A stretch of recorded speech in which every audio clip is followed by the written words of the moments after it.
Let's bring in our panelists this morning, Republican strategist Angie Wong, also Democratic strategist and former New York State Senator David Carlucci. Good to see you both. Angie, we're going to begin with you. Senator John Cornyn, appearing on NewsNation yesterday morning, speaking to our own Chris Starwalt, explains why he thinks President Trump did not endorse him. Take a listen. I really don't think it was about me. I think it's very different from the Cassidy and Massey situation because I've been a Trump ally. I think he got frustrated with the Senate not able to get what he wanted when he wanted it. And so I think he just got frustrated and he wanted to send a message. Angie, I think we have a full screen graphic that shows all the Republicans that have essentially been ousted by President Trump. Cornyn making the case that he doesn't fit that bill. What do you think? Has he got something going on there, or is he just like all the rest of them? Yeah, and good morning, Alex and David. Happy Memorial Day. John Cornyn is not wrong. He understands that Trump is very frustrated that John Thune, who supports Cornyn, did not really make a full-pledged effort to pass the Save America Act. Right now, given all the redistricting efforts in the last year, mathematically, Republicans should be winning in November, and we should keep the House in November. The only thing that stands in the way is the Save America Act. Seems as though John Cornyn did not do enough while he's at the Senate to actually push this on through. Ken Paxton slipped through. He's always been a Trump ally. He was there to help secure the border from the minute that President Trump started his second term. So he got the nod. And I think right now the numbers are looking great. 56% support Paxton, 35% Cornyn. Tomorrow's going to be an easy win for Ken Paxton. David, what do you think about the possibility that this so-called revenge tour that President Trump is on might backfire against him? After all, he does need, in some part, some of these Republican congressional leaders if he wants to carry out his agenda for the rest of his term, right?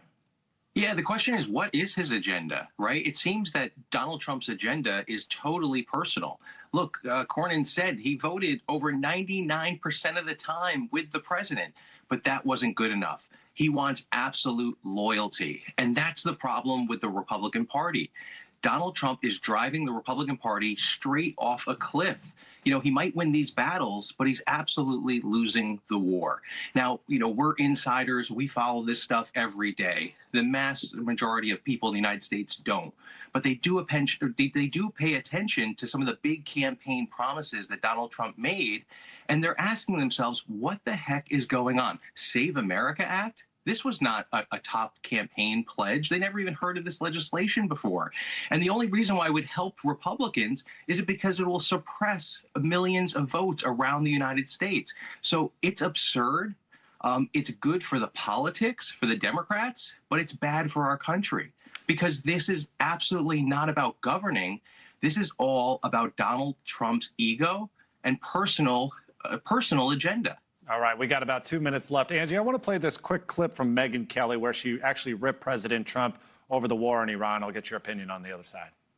It's stunning to me that the people who voted for the man who said over and over, not only no new wars, but no war with Iran, that those people on a dime were like, yes, we're pro-war with Iran. Yes, Iran cannot have a nuclear weapon. We all know that that's a lie. It's so obvious that that's a lie to get us into this conflict. So Megyn Kelly making the case that Trump's base is becoming smaller and smaller by the minute. What do you think? Do MAGA voters see it the way that Megyn Kelly is outlining? Not yet. I don't think so at all. In fact, I see the opposite. I think this revenge tour, I love the line, by the way, it's not Trump's revenge tour. It's the revenge tour of the Republican voters who are voting in these primaries. You know, they want to see change. They want to see a Trump-aligned candidate versus someone who constantly gives Trump the speed bumps, right? He's not passing through the America First agenda fast enough through the two chambers. And they want to clear the way so that President Trump can have a full 4 years. Now, in regards to Iran, you know, hopefully that conflict is ending very, very soon. Megyn Kelly, she's throwing a lot of firebombs out there on President Trump. I don't know if that really represents how MAGA Republicans feel. Yeah, a lot of people saying, stop already, Megyn Kelly.